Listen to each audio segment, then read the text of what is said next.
All right, everybody. Welcome back to OffBeat Sports Podcast.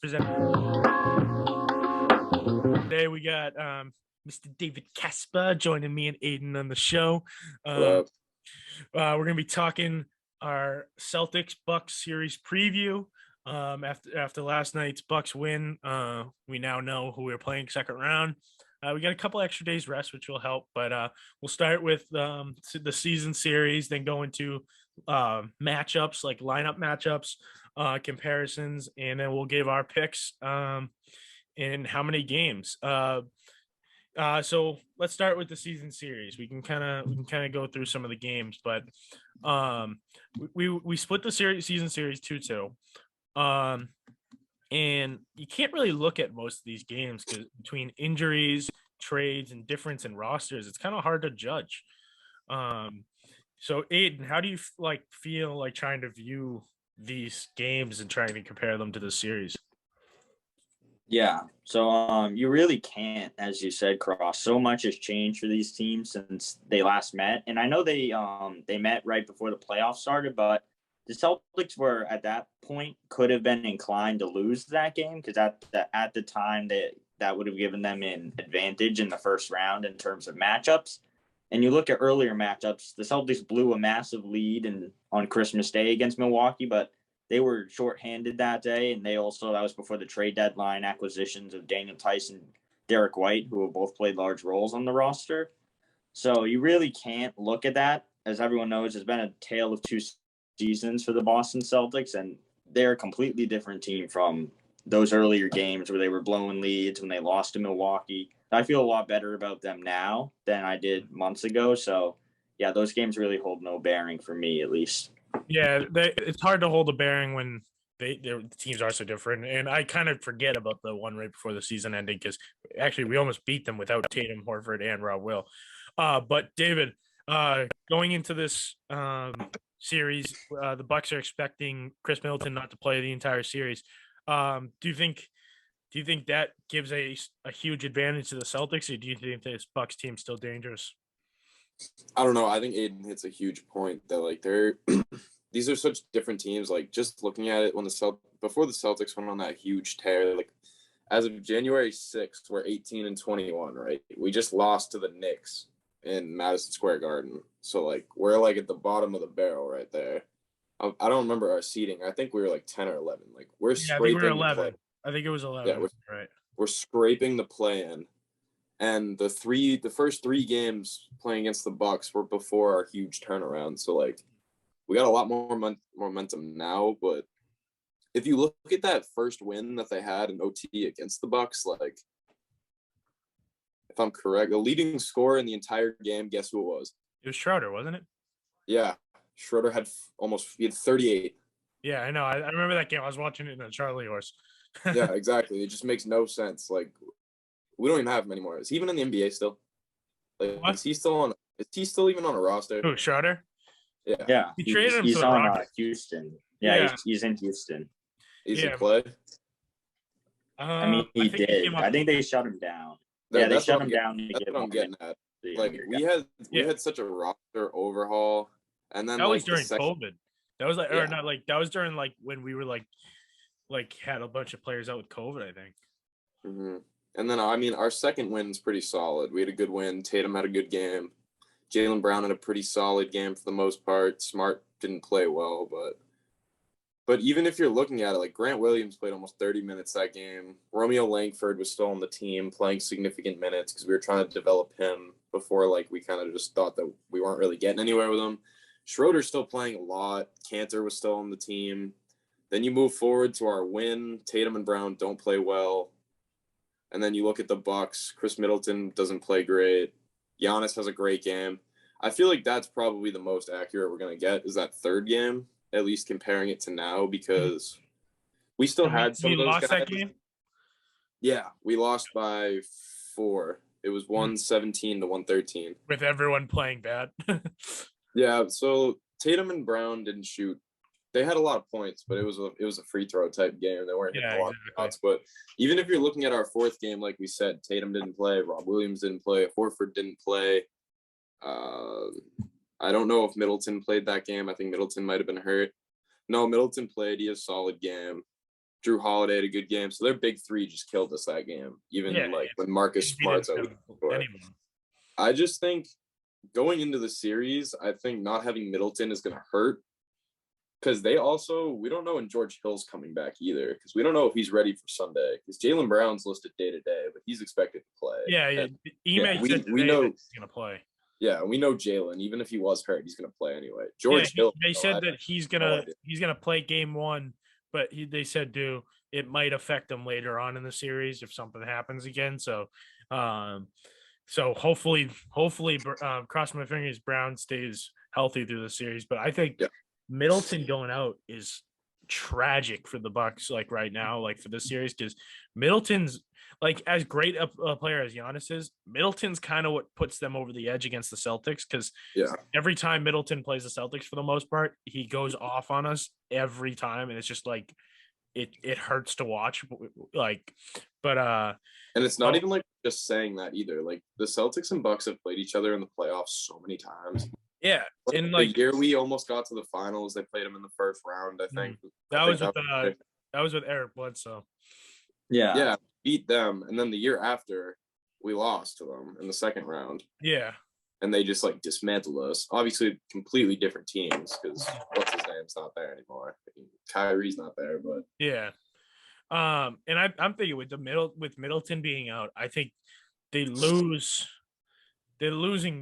most of their like go-to outside scoring. Like he's their guy, their go-to like mid-range jump shot 3-point guy like on the court that can go get a bucket like that immediately. And I think that's huge in a game against the Celtics where their defense is so suffocating that you need a guy that you can kick out to, is gonna knock down a shot. And I don't think they have that in their depth. Like Brook Lopez shoots the ball really well, but like Portis, I don't think is an awesome shooter. If you got Portis shooting, you're taking him away from the basket, which is just hurting Milwaukee more because if you don't have Lopez down there, you're not getting any rebounds. Mm-hmm. You're just forcing Giannis to go up 1-on-4. And the Celtics were rebounding great in the last series. Obviously, the Nets were undersized, but they were crashing offensively and defensively on the boards. So, I feel like the matchups in this line or in this matchup are great. But before we get to matchups, Aiden, how do you feel about the Middleton injury? Yeah, this is a big loss for the Bucks. Obviously, as you said, Middleton is a certified Celtic killer when it comes to the playoffs. I'll always remember that shot he hit against us. I think we ended up winning the game back in the 2018 playoffs, but he hit like a half-court shot to send the game into overtime that everyone thought the Celtics had won when Rozier made that clutch 3. Oh, yeah. So Middleton always shows up against the Celtics. And I think Milwaukee doesn't have as much depth as Brooklyn does, I would say, especially with the Drew Holiday trade that kind of took out most of their future draft capital, as well as some of their key role players. So I feel like that's big. As you said, Middleton's a very consistent outside shooter, and Giannis not being able to space the floor as much as he would need to, that's going to hurt them a lot. I think you can't forget, Middleton is an all-star. I mean, whether you want to argue he shouldn't be or not, like he's an all-star. He's an all-star caliber player. Yeah, he's a great player. He's a great player. It's hard to play without a guy like that. So that leads into our matchups. So starting lineups, these are all projected based on how they were playing guys in the last round. But you got Smart versus Holiday at the point guard position. I think Holiday beats out Smart, but Smart definitely gives him a run for his money, I think. Smart's been playing phenomenal. His defense has been out of this world. His passing has been great. He's scored the ball when he has to. His shooting's been better than usual. We'll call it better than usual. It hasn't been awesome, but like still been. We'll pretty take good. them when we get them. Mm-hmm. So we'll just go down the line, and each position we'll just give our picks. Smart, or like we'll start with the point guard. So Smart versus Holiday. David, where are you going? I'm going Drew Holiday 10 times out of 10. I love Marcus Smart. I think his hustle is insane. I think he's all over the place. But like Drew Holiday is so like he's such a seasoned vet, and like people like want to knock Middleton for like maybe not like being an all-star because sometimes he should be, sometimes it seems like he shouldn't be. Drew Holiday's the same guy every year. He's extremely consistent. He's a former All-Star, given that it was like 2011. I don't care. It's Drew Holiday. Like, they're just such different players defensively to me, because I see Marcus Smart as more of a go at you, get physical. Drew Holiday's kind of stay in front of you in really strong hands. Like, so if you make one like bad move, he's taking it. And I think like offensively, I just think Drew Holiday is too polished. Like, I think I would take Drew Holiday, or I would count on him more, because even as you said, like, we've watched Marcus Smart more than most people. Dude hits just as many as he misses them, because he'll have games where he's like over 10, but he'll have games where he's like 10 for like 12. Yeah. Aiden, who you got? Yeah, I gotta take Drew Holiday. I love Marcus Smart. I mean, his defense, he's defensive player of the year. So like, but I think the difference between Smart and Holiday is the offense. Smart is a better defender than Holiday. He's a great perimeter defender. He'll knock the steals away. Not saying Holiday isn't a great defender. He is. Marcus is just on another level. But I think the difference is, as David was saying, the polished scoring of Drew Holiday. He has such a good bag of moves that he can do to get off a shot. He can hit outside shots. He can hit inside. And Marcus is just so streaky shooting the ball. Like, his playmaking has improved, but his shooting is still pretty streaky. I mean, I believe he shot below 40% from the field again this season. And it's not what you are looking for in terms of, consistency. And Holiday, he's always there, like, very underrated. So I would take Drew Holiday there over Marcus. I think we're missing one key point, even like as we keep going down the line of players, is like the Bucks are championship DNA. Like, they didn't just get there, like, they won. Mm-hmm. And some of these core guys were champions. Like, even when you see the Warriors in the playoffs, like the years that they're not going to win, like, they're always competitive, because like they just have that standard that they hold all their players to. Like, stuff like that can easily factor into a matchup like a Holiday versus Smart, because as Cross said, they do match up pretty well. Like, if Smart's on and Holiday's on, it's a pretty similar player, but Drew Holiday's got like I think he's got a little more IQ playoff wise. I think so. I'm gonna let me, like you kind of said, when they play each other, it's kind of a wash. I think Drew Holiday's the better player, but I think in this series, I think I'm kind of just in the middle on these two. I think like David just kind of said, it's kind of a wash for me. I would say it's kind of tied, just because the way they match up. I know you said, and I looked it up. He's shooting, Smart shooting 42% from the field, and Drew Holiday shooting 50% this year.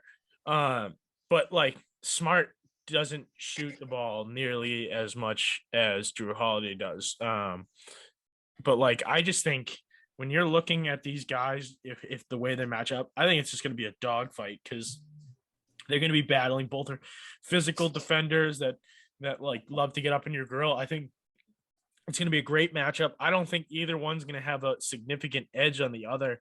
Maybe Drew Holiday, just because he's going to get more shots than Smart in the series, especially with Middleton being out. But I think it's a wash for me. I think I'm in the middle on the two. So I think I'm just going to go tie for me. I think they're tied matchup wise. So we got two Drew Holidays at a tie. All right. So then we go to the shooting guard position. I think this one's pretty easy. Jalen Brown versus Wesley Matthews. I'm going Jalen Brown. I think Brown's an all-star caliber player. Wesley Matthews not. Matthews should be coming off the bench. And Brown's a great player. So David, if you want to touch upon that matchup a little bit. Yeah, do you want to start? I'm kind of curious to see what you're thinking. Yeah. So this one's obviously JB. There's not really much of an explanation needed for this one. One's an all-star averaging 25 a game, two-way player, can hit threes, very strong, can get to the rim, playmaking improving. And as Cross said, at this point in his career, Wesley Matthews is strictly a 3-and-D guy and should not be starting in the NBA playoffs, not to mention on a championship contender like the Bucks. And I believe he's only starting because Middleton's out.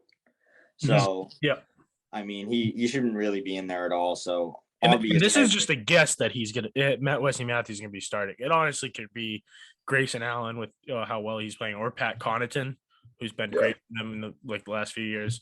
Yeah. But they were starting Wesley Matthews in the last series, so I'm guessing it's going to be him. Yeah. Regardless, it's an obvious advantage for the Celtics. They're going to have a major advantage at the 2 guard. David, I'm assuming you agree. Yeah, I agree.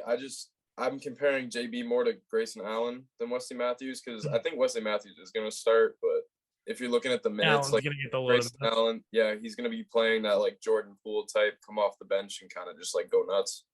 I think Grayson Allen is kind of like an X factor with Middleton not playing, because if you're looking at Grayson Allen, he's such a microwave. And he can just do some electric stuff. Like if he gets a lane to the rim, he will punch it on you. Like he's sneaky athletic. He's got stuff like that. But I like that. He's a microwave. He's kind of electric. He's like me. Oh, okay. Like, okay. But like David pulling out the nice metaphors. Jalen Brown's just so tough though. Like he's so nasty. And even what we didn't say earlier is like Middleton's hurt, right? Now Brown doesn't have to guard Chris Middleton all game. Like that's gonna be such a relief for whoever like is supposed to guard Middleton at the time, because now they get to rest more. Because like I would so much more comfortable with Jalen Brown guarding Wesley Matthews or Pat Connaughton, even though I love Pat Connaughton because he's from Mass, or like Grayson Allen. I don't really care. I would so much rather him deal with that, because Middleton, like he's gonna run off screens. He's going to set screens. He's going to post you up. He's going to take you low. He's going to try to get in the mid-range. Like, he's just got too much of a bag. Yeah. And so next, small forward. They have Portis at the small forward. I don't know if it can be Portis or Giannis matched up with Tatum, but we'll just go for this, the sake of this, Tatum versus Portis. This one's easily Tatum. I think everyone can agree, right? Yeah. Yeah, this is not even close, Tatum. No explanation needed at all for this. I think we can kind of just skip over that one. Then power forward, we get Horford and Giannis. Again, Horford and Rob Williams might switch there. Rob Williams might be covering Giannis. Oh, for the sake of this, we're having Rob Williams starting, because I'm assuming even if he doesn't start game 1, the majority of the series, I think Rob Williams will be back full. He has no injury designation as of right now. So yeah, but they might show him, like just pull him off the bench just so he can get his win back, because I know he's struggling with his conditioning. But so we'll say Horford, Giannis. Obviously, Giannis is better than Horford, but I think Horford will be a nice, tough guy within our lineup to either be helping with Giannis, covering Giannis, or on Lopez. So everyone got Giannis over Horford at the power forward. Yeah. Does anybody want to? I got Giannis by an absolute mile. Yeah, I love Al, but I genuinely think Giannis is going to be like piecing him. Like, does anybody have any thing they want to add on that matchup? So I mean, Horford's one of the best mobile big men defenders in the NBA. He's very mobile. He has the wingspan to disrupt a lot of the big guys in the league. But I mean, there's really no way to stop Giannis. He's an all-time great player, right? Multiple MVPs, Defensive Player of the Year, Finals MVP. So like he's gotten to the top of the mountaintop before. There's no way to stop great players like him, but you can do your best to limit them, right? And I think Horford is one of the KD. Yeah, like you can stop KD for a few games, but like I don't think anyone was surprised when he went off for, I think it was like 36 points in game 4. So I mean, with Giannis, Horford is going to do all he can, as will the other Celtics, but there's still an advantage by quite a lot for Giannis in this matchup. You can't pick against him. And then everything Aiden just said about Al Horford and how he's a good defender and how he's like one of the best, right? Yeah, Giannis is the best. It's like Giannis and then like 4 spots, and then you start talking about other people. Yeah. And like guarding Giannis and KD is just not the same thing. Like KD is like, I guess KD is more. No, obviously the different. I just meant like star caliber. Like you want to hope to contain them, but like you're not going to be able to stop them, kind of thing. I just think they're. I wasn't comparing their play, but I think throwing defensive pressure like how we did at KD, I don't think that's going to work on Giannis. He's just like he's a little too physical. He's a little more 5'4". After we go through the matchups, I want to give my thoughts on stopping Giannis, but not stopping, containing Giannis, let me say. So then we go to the center. I think this is another easy one. I would have Rob Williams over Brook Lopez. easily. I don't know if I think Brook Lopez will be important because just being able to knock down threes on kickouts is going to be huge for the Bucks, and I think he's going to be key in that. I'm assuming Horford would be covering Lopez, not Rob Will, because you want to be able to have Rob Williams playing in the paint and not out at the 3-point line on Brook Lopez. But does anyone disagree, or do you have any thoughts on this matchup? I do No. disagree, low key. You disagree? I like Robert Williams way more as a player and as a fan, but I just think Brook Lopez's impact is a lot more important. Because, like, you saw what the Celtics were doing first round without him. Brook Lopez is not just like a corner shooter. Like, that's a huge body to put in the paint. Mm-hmm. Like, if Tatum and Brown go in, Brook Lopez just got to stand and put his hands up, and that's a 7-foot, 270-pound man you got to get through. It's like Tatum drives past Giannis, cool, now go through this bigger guy. So would you have it as like a wash or like Brook Lopez over Williams? I think I would put it as a wash because I think Robert Williams is going to play better. Interesting. But I think Lopez is more significant. I think he's going to play a bigger role. I very much disagree with that, but I just think Rob Williams is when he's ready to go, he's so nasty, blocking shots, alley-oops, dunking the ball, getting offensive boards. I think he's so important. I just have a hard time comparing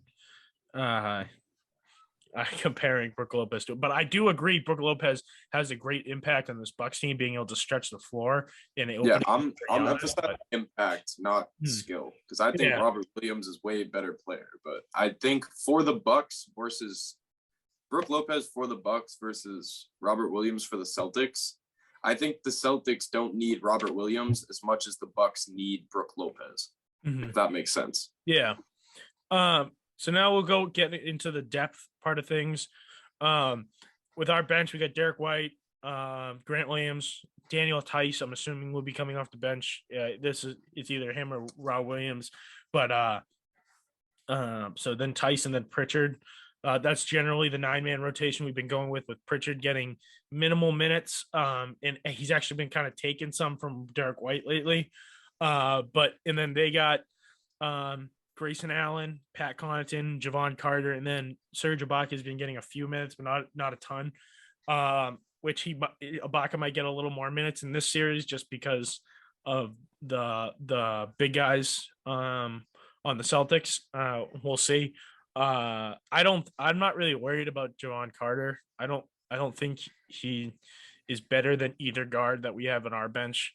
Pat Connaughton, I think he usually does pretty well against the Celtics. He shoots the ball up really well. So I think he's definitely going to be an X factor. Grayson Allen, I think, is going to be an X factor. They're going to be energy guys off the bench that I think will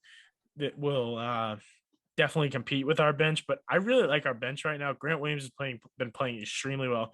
Tice has been playing pretty well. When he's not in foul trouble, the war on Tice continues. And then Pritchard's been great in the time he's getting. So I'm very happy with how our bench is playing, and I think our depth is better than theirs. But Aiden, you want to give your thoughts on depth versus depth? Yeah, so depth is a big advantage for the Celtics in this series. The Drew Holiday trade for the Bucks, I mean, you have to say that they won that trade. I really like how they were able to get Holiday for them, but it really robbed them of a lot of their depth that they had on their roster. Mm-hmm. I think that with this, you look at the Celtics bench, Brad Stevens did a great job in repairing that, getting the right pieces. But you look, Derek White's a veteran. Tice has started games in the conference finals. Like, he knows he's not a rookie. Neither of them are. Pritchard has, I mean, I know Pritchard is a second-year player, but he's played some big games in college. He was a 4-year player at Oregon, so he's been around the block in terms of playing in key games. Versus you look at the Bucks depth, and it's either a lot of unproven players or just kind of washed players at this point. Like, Ibaka was good a few years ago. He kind of killed the Celtics in the bubble, but he hasn't really done a whole lot recently. Grayson Allen's pretty good, as is Connaughton. but they don't really have a whole lot of reliable bench scorers. And I think especially in a series when you're going to be without an all-star and Chris Middleton, that's going to be all the more important. And that's just not an area that the Bucks have an advantage in at all. David? I would usually say the Bucks only because, as I said earlier, they have championship DNA. So the guys like Connaughton, and even I know Javon Carter, and I don't think Grayson Allen were there, but they're in that culture. Mm-hmm. So they don't have the DNA, but they have an idea of it. So I would typically go with them. With that being said, the Celtics getting back Horford and Tice, two guys that were like been in our lineups in and out for like years before they left. I think that's huge. And I think that kind of tips it the Celtics way. So if you take maybe Tice and Horford out of the equation, I'm taking the Bucks 10 out of 10 times because of that championship ideal. But having guys come back that were such like vital parts, like Tice was a starter for a long time while he was here. Horford obviously was an all-star and a key player while he was here. Mm-hmm. And now we have those guys back plus our emerging stars. Mm-hmm. So even going past them, I think Peyton Pritchard's a great spark plug. He's the kind of guy you just throw in the game when you need a 3-ball to go in, get the crowd going. Derek White's been playing pretty solid. He's not shooting great, but he's also working his ass off, which is what you want, especially in the playoffs. And then, yeah, kind of like Aiden said, Javon Carter, Pat Connaughton, Grayson Allen, like they're very solid.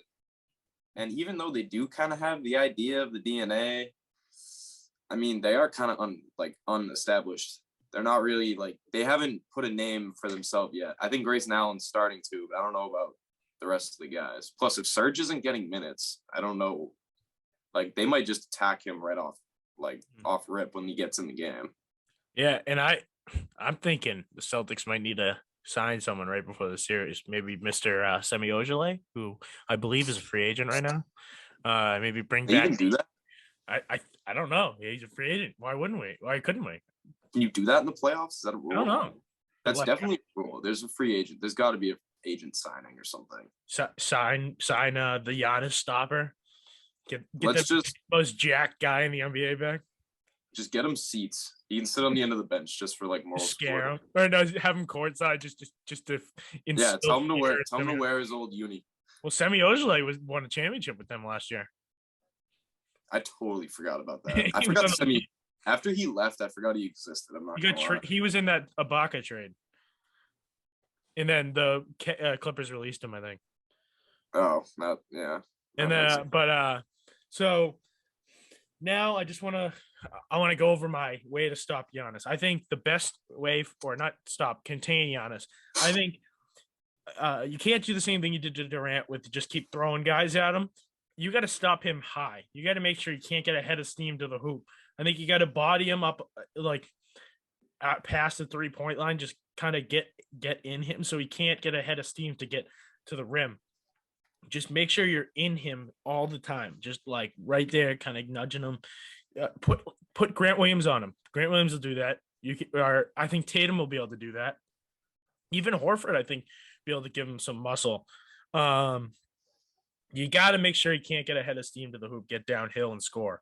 Because that's where he's going to kill you. If you're playing off him because he can't shoot, he's just going to build up more speed to get past you at the rim.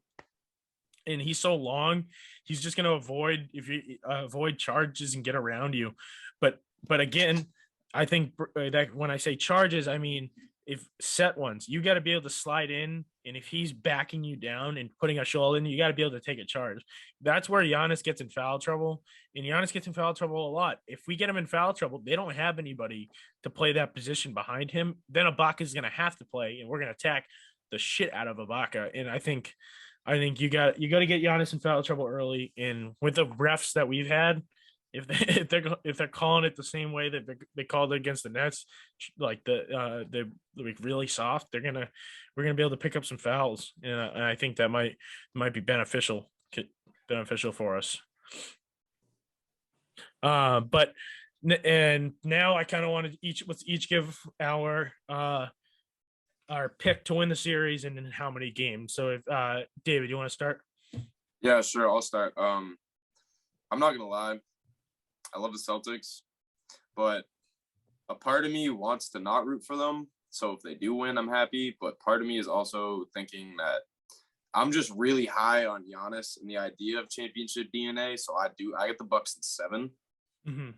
The only reason I think it goes to 7 and not 6 is because I think Udoka has established himself as a solid defensive coach. I don't care that Budenholzer won the finals last year. I'm still like not convinced. He did some really poor jobs of like changing their game plans during that postseason run.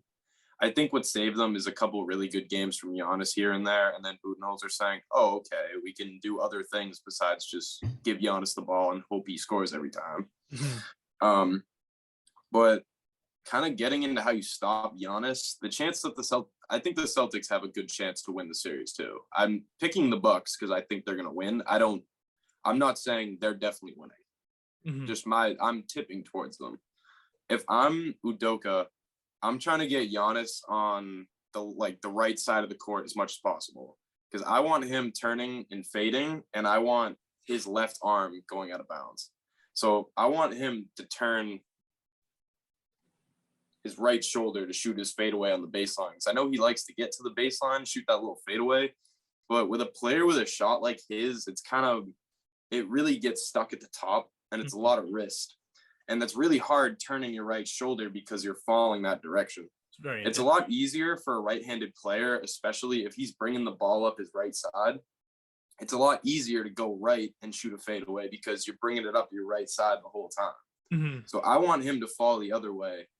And even say Giannis doesn't really shoot pull-ups, but even if you got him on the other side of the court, if he's going to try to drive in to his left hand, you're going to stop him baseline. And if you put him on the other side of the court and he wants to shoot a pull-up, he's driving left, right in the center.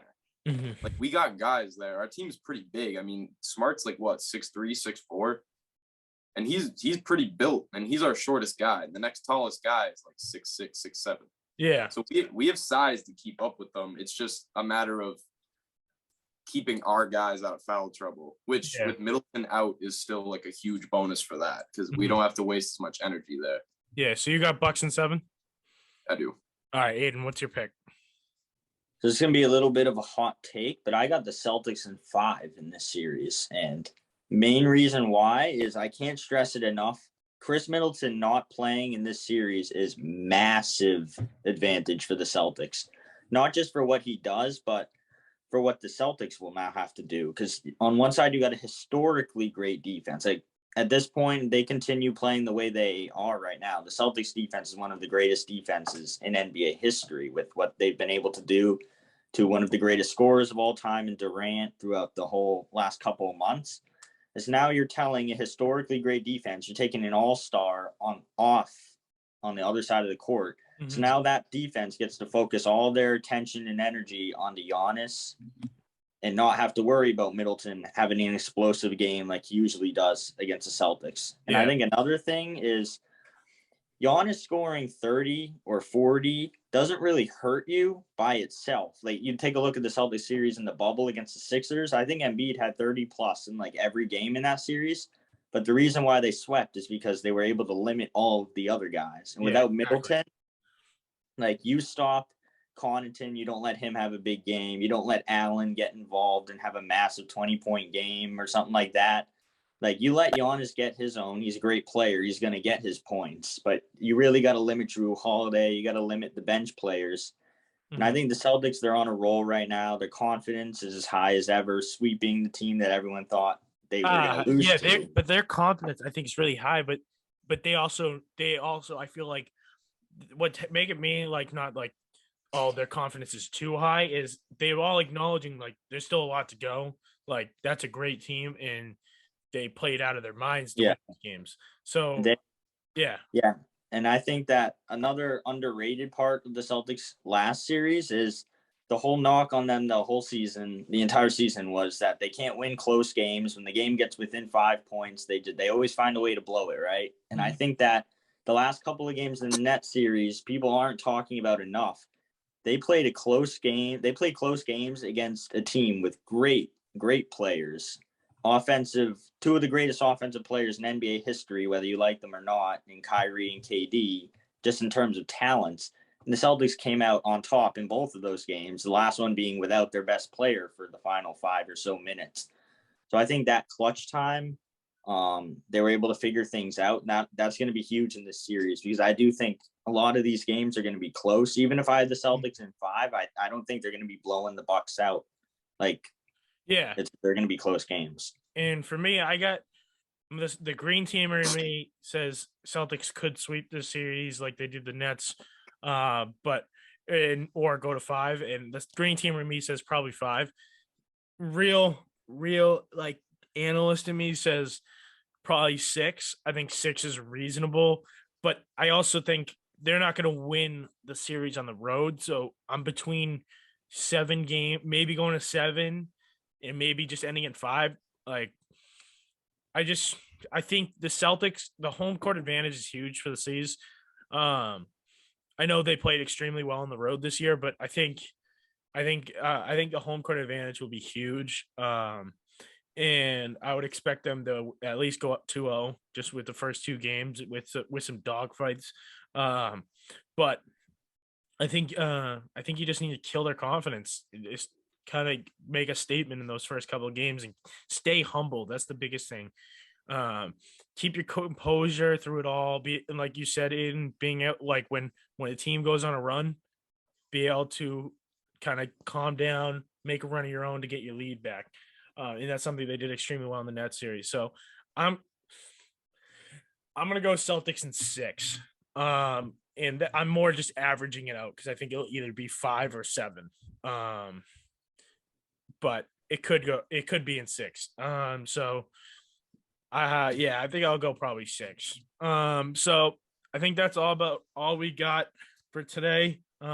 You just heard our thoughts on this Celtics Bucks series, which I think is gonna be another great series. I mean, the last series I said Celtics in 6, and it was 4 games. So you never know with how well the Celtics team's playing, and Middleton being out. So I think we're in for another great series, and I think whoever wins this probably will go to the NBA finals. So definitely 2 great teams, and Celtics have a chance to make a statement in this series. So thanks to David for hopping on with me and Aiden. For sure. And we'll see you next time.